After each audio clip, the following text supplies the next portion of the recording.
गुरुर्ब्रह्मा गुरुर्विष्णु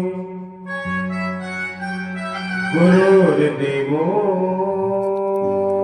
महेश्वरः गुरुर्साक्षात् परब्रह्म तस्मै श्री गुरुवे नमः।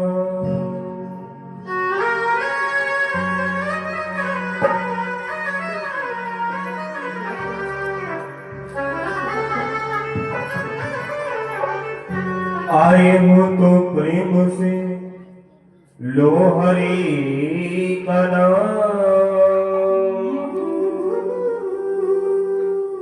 आप सब भक्तों को कृष्णानंदन की ओर से जय जय श्री राम। आइए चलते हैं मेरे गोविंद के श्री चरणों की ओर। एक ही प्रार्थना करते हुए चलेंगे मेरे वाक्य बिहारी से, मेरे गोविंद से। हे प्रभु, सब सुखी रहे संसार में और दुखिया रहे न कोई, सब रहे निरोग भगवान धनदान के भंडार। ऐसी प्रार्थना करते हुए चले। सुखी बसे संसार सब दुखिया रहे न कोई, सुखी बसे संसार सब दुखिया रहे न कोई। ये अभिलाषा हम सबकी भगवन कोई हो, ये अभिलाषा हम सबकी भगवन कोई हो। विद्या बुद्धि तेज बल सबके भीतर हो, दूर दूर धनराज से वंचित रहे न हो।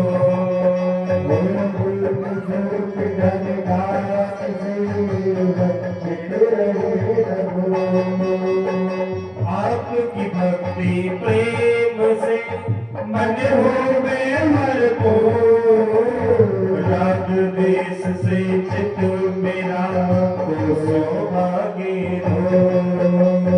राज देश से चित मेरा तो सौभाग्य हो।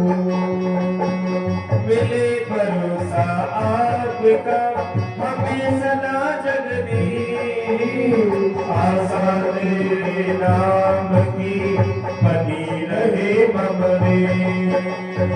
आशा तेरे नाम की बनी रहे रगदीश।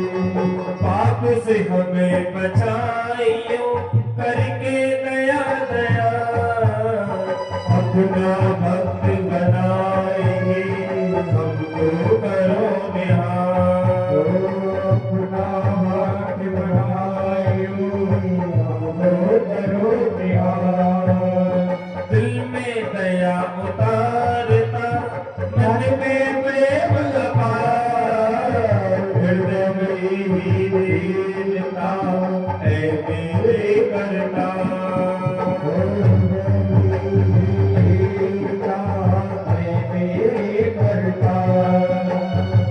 हाथ जोड़ विनती करूं सुनिए कृपा निधान, साधु संगत सुख दीजिए दया धर्म का दान।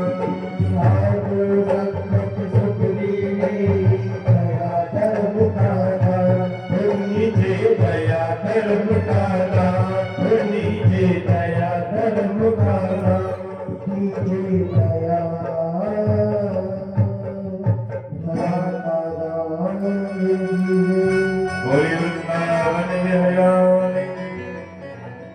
सदगुरुदेव भगवान की, अपने अपने माता पिता की, मार्ग भगवान की, राधा रमण की जय जय श्री राधे, जय जय श्री राधे, जय जय श्री राधे।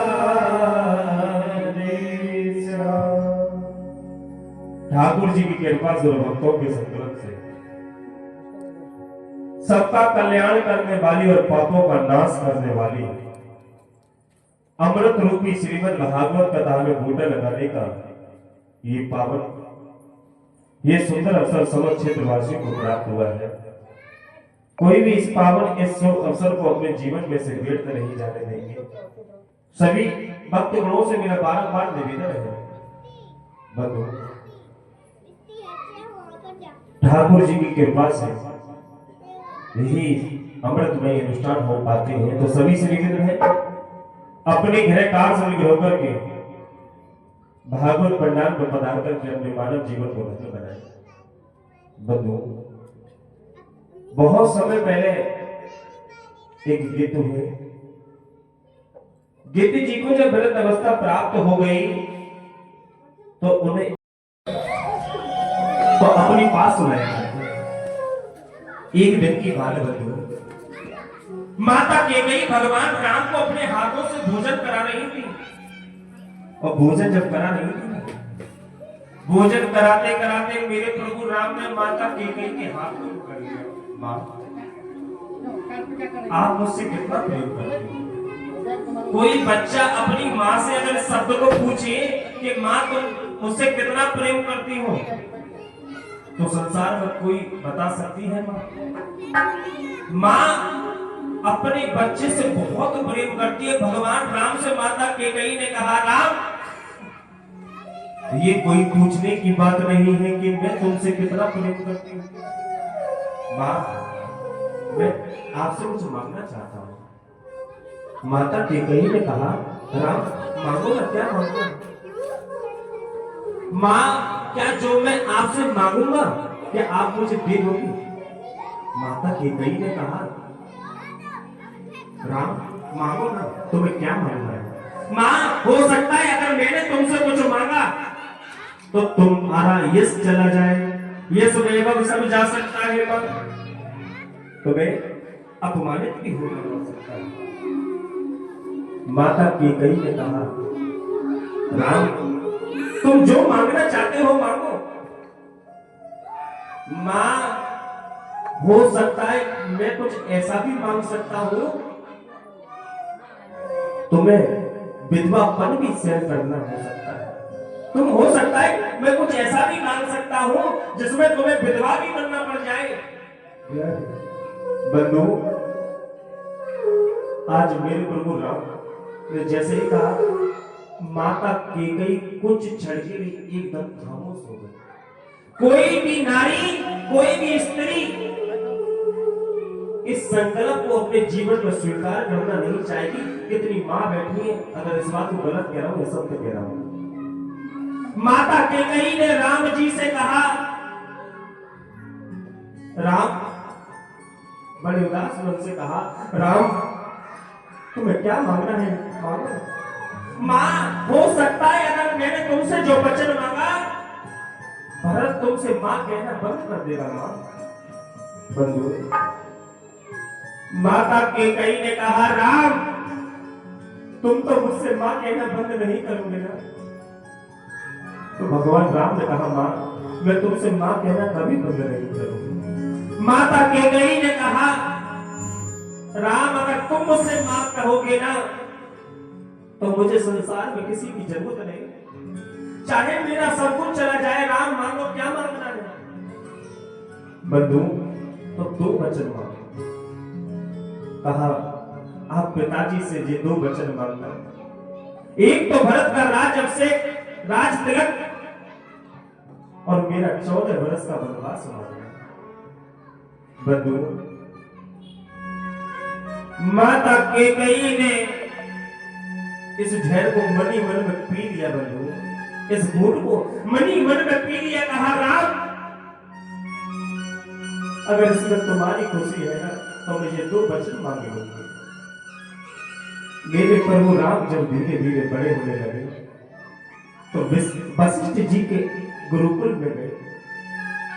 वहां पर जाकर के विद्या अध्ययन करी है। महाराज, गुरु गृह गए पढ़न रघुराई, गुरु गृह गए पढ़न रघुराई, अकल कानून विद्या सब आई, राम सिया राम सिया राम जय राम, राम सिया राम सिया राम जय राम। महाराज गुरु कहे गए पढ़े न बुलाई, अकल काल विद्या सब आई। वशिष्ठ जी के गुरुकुल में जाकर के विद्या को अध्ययन किया है बंधुओं। और महाराज जब मेरे प्रभु राम महाराज दशरथ के जब 4 पुत्रों ने जन्म लिया ना महाराज, ऐसा आनंद अयोध्या में आया था बंधु, ऐसा आनंद। दशरथ पुत्र जन्म सुन काना, दशरथ पुत्र जन्म सुन काना, दशरथ पुत्र जन्म सुन काना, दशरथ पुत्र जन्म सुन काना, मानव ब्रह्मा नंद समाना, माधव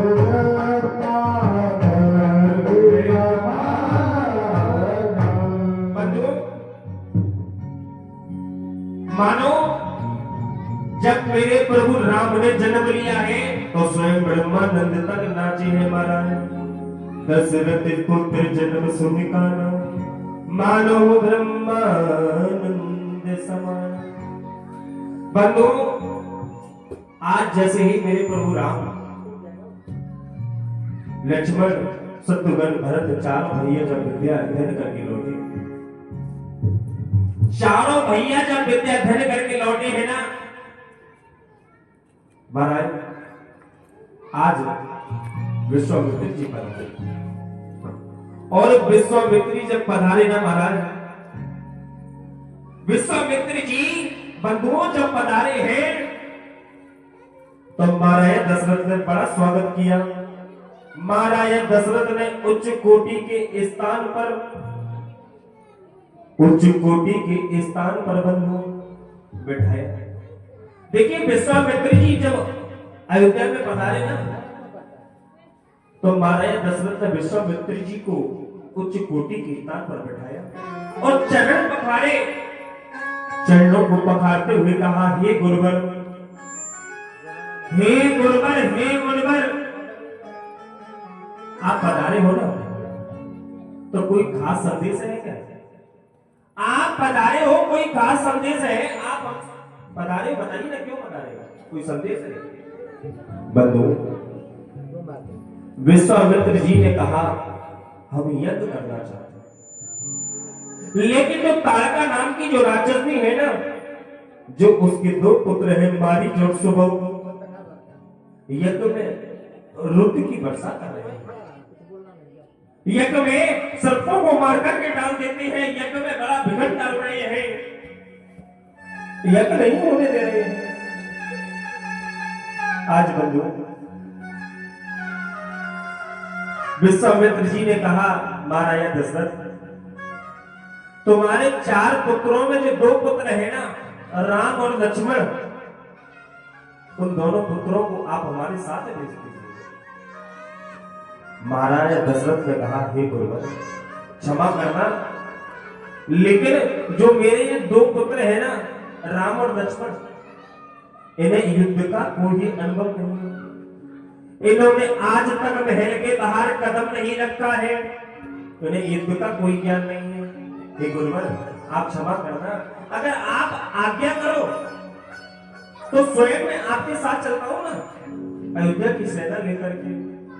लेकिन गुरुवर क्षमा करना, मेरे प्राणों से भी प्रिय मेरे राम, मेरे प्राणों से भी प्रिय लक्ष्मण, मैं इन दोनों को आपके साथ नहीं भेज सकता।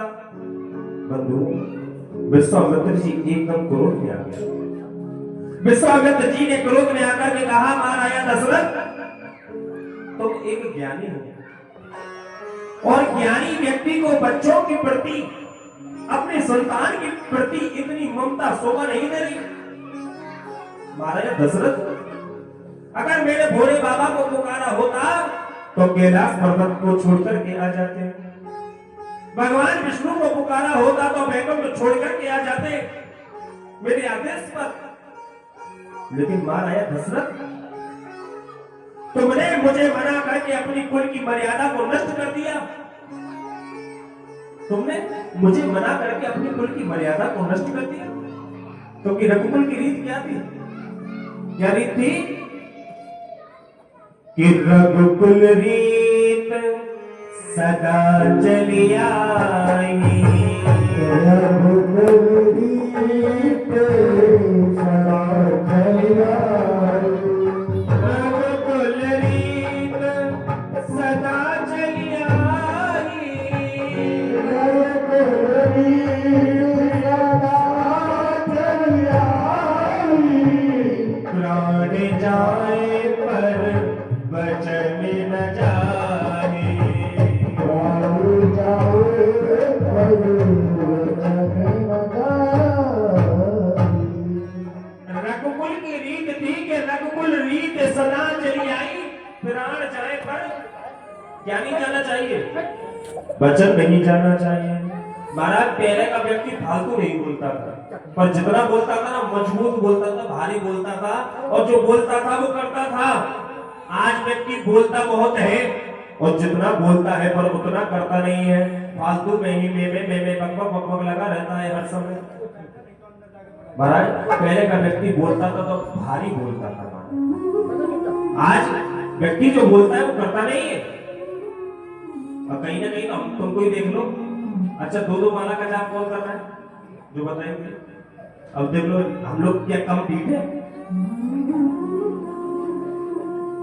हम पर 6 मिनट अपने जीवन कल्याण के लिए नहीं है, और अपने जीवन कल्याण के लिए अगर 6 मिनट नहीं निकाल पा रहे हैं तो बहुत दुर्भाग्य की बात है प्यारे। आपने अंग्रेजों को देखा है ब्रज में? ब्रज में अंग्रेज कैसे घूमते हैं? मस्तक पर तिलक होगा, हाथ में झोली होगी। हमारी संस्कृति के नहीं है, हमारे कल्चर के नहीं है, लेकिन मेरे गोविंद को जब परिक्रमा में मना रहे हैं तो भजन कर करके लगा रहे हैं महाराज। और हम लोगों को भजन करने में शर्म आती है महाराज। आज विश्वामित्र जी एकदम क्रोध में आए। विश्वामित्र जी ने कहा, महाराज दशरथ, तुमने मुझे मना करके अपनी कुल की मर्यादा को नष्ट कर दिया। तुमने मुझे मना करके अपनी कुल की मर्यादा को भंग कर दिया। बंधु, विश्वामित्र जी क्रोध में आए, अपने कमंडल को उठा करके चले। जब बात बिगड़ रही थी तो विश्वामित्र जी ने क्या करा? बंधु, विश्वामित्र जी ने अपने कमंडल को उठा करके चले, लेकिन वशिष्ठ जी ने विश्वामित्र जी को बैठाया।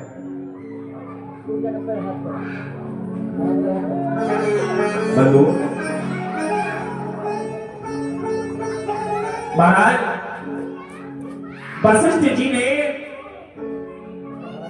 विश्वामित्र जी को बिठाया, शांत किया और महाराजा दशरथ को जाकर के समझाया। महाराजा दशरथ को जाकर के समझाया। महाराजा दशरथ से कहा, महाराजा दशरथ, विश्वामित्र जी से बड़ा शास्त्रों का कोई ज्ञाता नहीं है। राम और लक्ष्मण को इनके साथ भेज दो, इसमें राम और लक्ष्मण दोनों का कल्याण हो जाएगा। आज वशिष्ठ जी यानी अपने गुरु की बात को मानते हुए विश्वामित्र जी के साथ राम और लक्ष्मण दोनों को भेज दिया। बंधु, मेरे प्रभु राम और लक्ष्मण जा रहे हैं, पर महाराज जिस वन से होते हुए जा रहे हैं, जितने भी नदी पड़ रही है, जितने भी सरोवर पड़ रहे हैं, बड़ी सुंदर सुंदर कथाओं का रसपान करते हुए जा रहे हैं। विश्वामित्र जी इतना सुंदर सत्संग करते हुए जा रहे हैं, इतना सुंदर सत्संग। राम और लक्ष्मण बड़ा आनंद ले रहे हैं सत्संग में। विश्वामित्र जी बड़ी सुंदर सुंदर कथाएं सुनाते हुए जा रहे हैं। मेरे प्रभु राम महाराज, विश्वामित्र जी जैसे ही पहुंचे यज्ञ करने को हुए, इतनी देर में ताड़का आ गया। महाराज ताड़का जैसे ही यज्ञ में विघन डालने के लिए आई, और याद रखना अगर त्रेता युग में ताड़का थी तो कलयुग में भी ताड़का है। महाराज कहीं पर भी सत्संग हो रहा हो, कहीं पर भी कथाएं हो रही हो, कहीं पर भी मंदिर बनने जा रहा हो, याद रखना संसार में ताड़का बहुत घूम रही है। अरे खामा खाए शोर सवारा हो रहा है, क्या इतना हल्ला हो रहा है, क्या जरूरत है?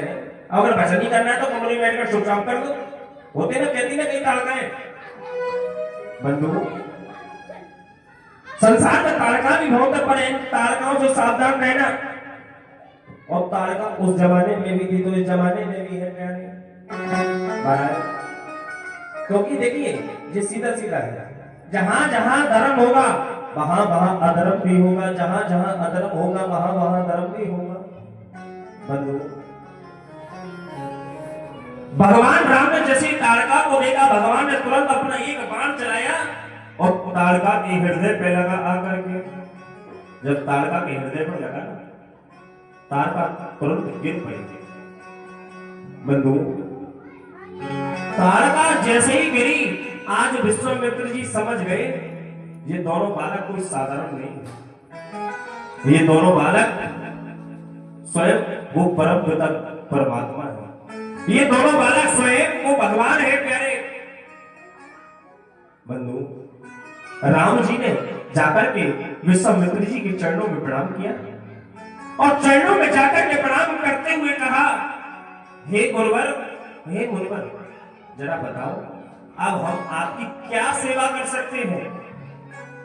महाराज विश्वामित्र जी ने कहा, मिथिला जनकपुर से हमारे पास एक पत्र आया है। महाराज जनक अपनी पुत्री का स्वयंवर कर रहे हैं और हमें आशीर्वाद देने के लिए बुलाया है धनुष यज्ञ में। तो हम चाहते हैं आप दोनों ना हमारे साथ चलिए। बंधु राम और लक्ष्मण ने जैसे ही सुना कि धनुष यज्ञ में जाना है, महाराज बड़ी बड़ी बहुत प्रसन्न हुए। महाराज धनुष यज्ञ सुन के रघुनाथा, धनुष यज्ञ सुन के रघुनाथा, हर्षि चले मुन बर के साथा।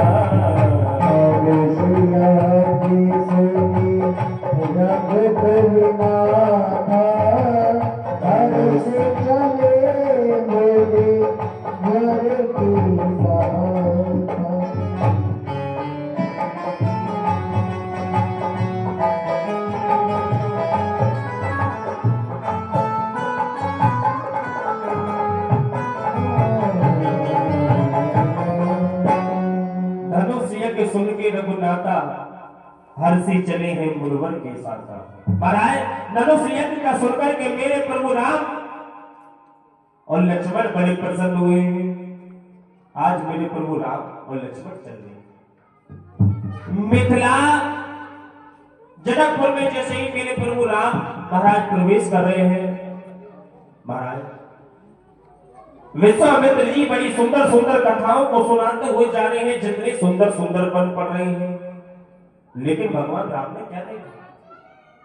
भगवान राम ने देखा मिथिला जनकपुर में महाराज देखने में तो ये वन जैसा लग रहा है, लेकिन देखने में तो ये वन जैसा है, पर इसमें कोई साधु संत, कोई महात्मा, कोई ऋषि, कोई मुनि क्यों नहीं है? मेरी मैया, कोई देखने में कोई आश्रम हो, कोई आश्रम हो, पर उसमें कोई साधु संत महात्मा, कोई ऋषि, कोई मुनि अगर ना हो तो क्या वो आश्रम आश्रम के जैसा लगेगा? हाँ जी या ना जी? ऐसे बैठेंगे जैसे अशोक वाटिका में मैया सीता बैठी।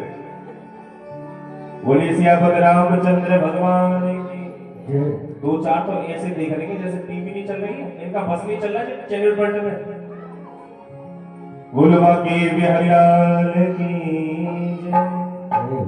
बंधु, आज मेरे प्रभु राम जी ने विश्वामित्र जी से पूछा, हे गुरुवर, हे गुरुवर, ये मुझे दिखने में तो मन जैसा प्रतीत हो रहा है, पर इसमें कोई साधु संत, कोई महात्मा, कोई ऋषि, कोई मुनि क्यों नहीं है?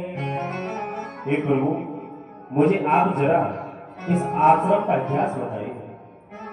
भगवान ने जैसे ही विश्वामित्र जी से पूछा, विश्वामित्र जी ने कहा, राम, इस वन में गौतम ऋषि रहा करते थे, और गौतम ऋषि अपनी धर्म पत्नी अहिल्या के साथ जब रहा करते थे, तो बंधु एक बार इंद्र ने क्या करा?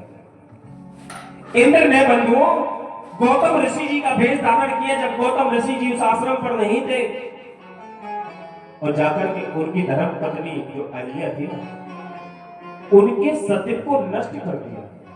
उनका जो पतिव्रता धर्म था ना, उस पतिव्रता धर्म को एकदम भंग कर दिया।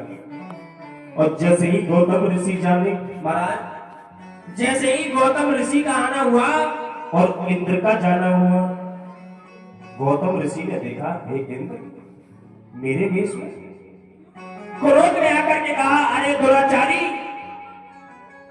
तूने मेरे आश्रम में आकर के गलत कर्म किए हैं, तूने मेरे आश्रम में आकर के मेरी धर्म पत्नी अहिल्या का सत्य नष्ट किया है।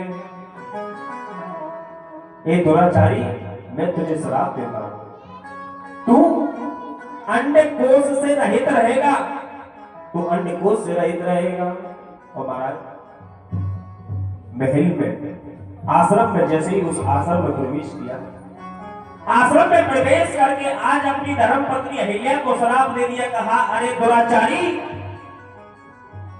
तू मुझे पहचान नहीं पाई, तूने मुझे नहीं पहचाना, जहां मैं तुझे श्राप देता हूं, तू इसी मन में शिला बनकर के पड़ी रहेगी, तू इसी मन में पत्थर बनकर के पड़ी रहेगी। जब सैकड़ों वर्षों बाद दशरथ जी के आंगन में खेलने वाले बाल स्वरूप श्री रामचंद्र जी जब इस वन में से होकर के जाएंगे, तब तेरा कल्याण होगा, और तब तक तू इसी वन में शिला बनकर के पड़ी रहेगी। विश्वामित्र जी ने कहा, भगवान राम, बेचारी कितने वर्षों से शिला बनकर के पड़ी है, पत्थर बनकर के पड़ी है, जरा अपने चरणों की रज से प्राप्त कराओ। आज जैसे ही वन में प्रवेश किया, चरणों की रज जैसे ही अहिल्या को प्राप्त हुई, एकदम हृदय सुंदर रूप में आ गई। बंधुओं, अहिल्या एकदम जब सुंदर रूप में आई, तो महाराज अहिल्या ने भगवान के चरणों में प्रणाम किया, और भगवान के चरणों में प्रणाम करके अपने पति के लोक को चली गई।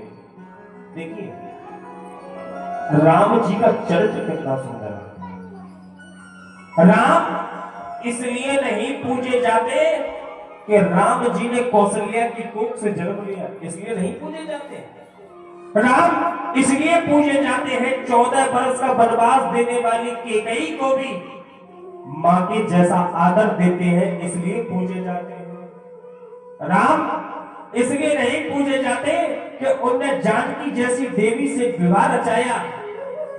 राम इसलिए पूजे जाते हैं, समाज की अहिल्या जैसी ठुकराई हुई नारियों को भी देवी कहकर के संबोधित करते हैं, इसलिए पूजे जाते हैं। महाराज, जो समाज की अहिल्या जैसी ठुकराई हुई नारियां है ना, उनका भी मेरे प्रभु राम सम्मान करते हैं, मां को जैसा आदर देते हैं, देवी कहकर के संबोधित करते हैं, इसलिए पूजे जाते हैं। बहुत सुंदर चरित्र है मेरे प्रभु राम का।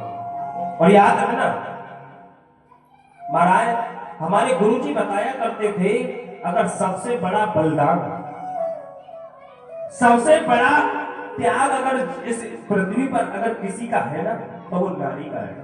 अगर नारी निभाने वाली हो, तो नारी अगर निभाने वाली है तो सबसे बड़ा त्याग है नारी का। कैसे?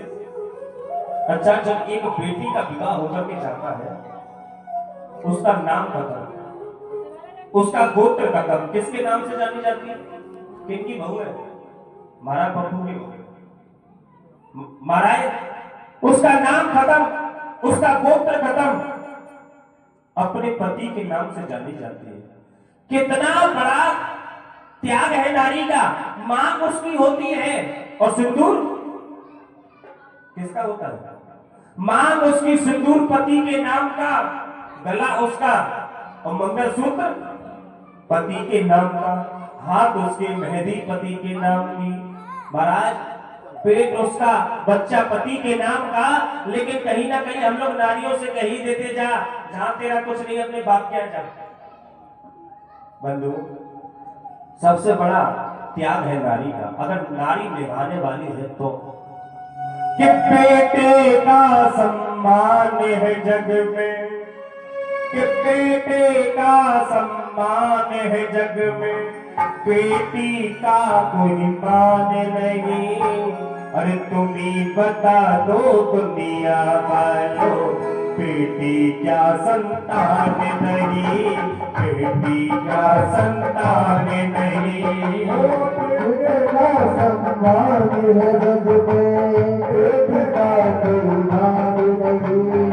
दुनिया भरे तुम्हें बता दो, बेटा संतान नहीं। बेटी का संतान नहीं, बेटी क्या संतान नहीं। और देखिए, एक बेटा में और बेटी में क्या फर्क होता है, बड़े ध्यान से सुनना। देखिए, एक बेटी और बेटे का क्या फर्क होता है।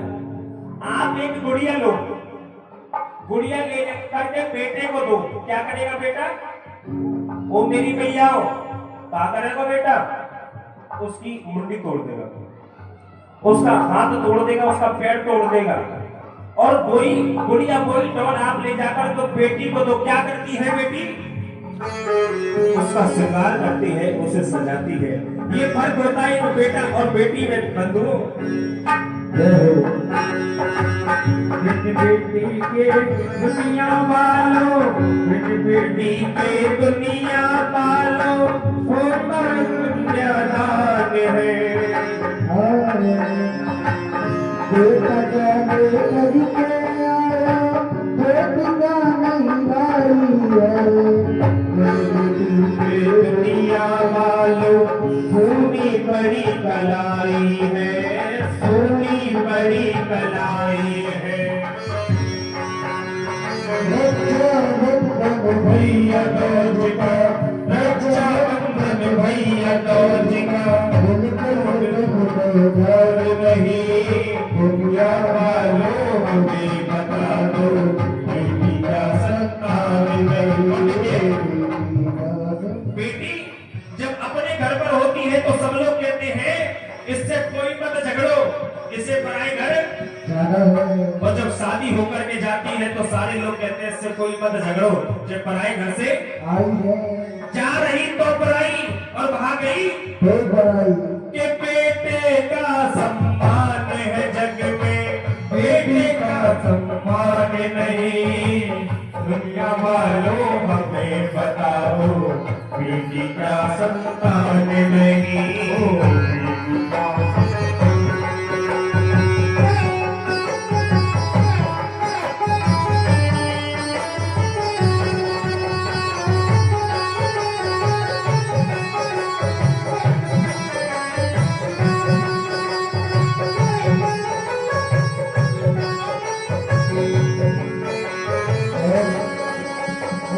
बेटा तारे एक ही कुल को, बेटा तारे एक ही कुल को, बेटी गुजारती है। माता और नाना नानी सिर पे संभालती है। सपनों को ये सराहती है, सपनों को ये सराहती है। बेटा तारे एक ही कुल को, बेटी तीन कुल तारती है। माता पिता और नाना नानी, वो सपने को संभालती है, सपने को संभालती है। बेटी के दुनिया वालों, बेटी के दुनिया वालों, होता बच्चा दार नहीं। दुनिया वाले मुझे बता दो, बेटी का संतान नहीं। बेटा भाग्य से होता है, बेटा भाग्य से होता है, लेकिन बेटियां सौभाग्य से होती है प्यारे। इसलिए लेकिन आजकल माताएं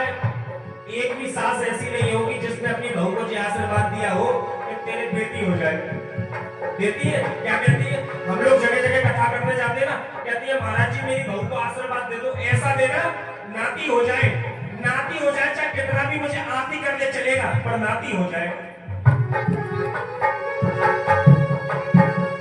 अरे बेटा साथ छोड़ भी देगा, बेटा साथ छोड़ भी देगा, अरे बेटी साथ न छोड़ेगी, बेटा साथ छोड़ भी देगा, बेटी साथ न छोड़ेगी, छोड़ेगी वो जिस दिन नाता वो से नाता जोड़ेगी, अरे छोड़ेगी वो जिस दिन नाता वो से नाता तोड़ेगी, उनसे नाता तोड़ेगी, बेटी को ठुकराने वाले, बेटी को ठुकराने वाले, वो संसार नहीं, ठुकरा वाले मुझे बता दो।